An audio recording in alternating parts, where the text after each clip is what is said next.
Hey there guys, today we're going to be taking a look at Payday 3 running on the Intel i5-11320H. Now this is running on the GMKtec KB2 Max. Now what made this i5 interesting is that even though it's an i5 of the 11th generation, it actually came with the full 96 EU version of the Iris Xe graphics, which is the full fat version of it, and it even actually has a higher clock speed than most other implementations of the 96 EU Iris Xe. What this effectively means is that we have one of the best implementations of the Intel iGPU, even better than some implementations of 12th and 13th gen. Its biggest limiting factor being the CPU, though if you look at the CPU usage right now, it's not really much of a problem. If we needed more cores, we would be seeing essentially 100% CPU usage. But this game really does not seem to be pushing the CPU much at all. Instead, you'll see that our iGPU is actually what is taking up the vast majority of the load.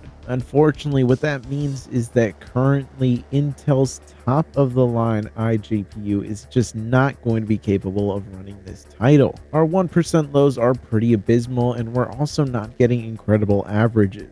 It's not exactly going to be a great experience, and this is already with the game running at the lowest in-game graphics settings, and we are using FSR at a very aggressive setting. And in general, it's just not giving us a decent experience. Now keep in mind that this is of course the best Intel iGPU that is currently available on the market.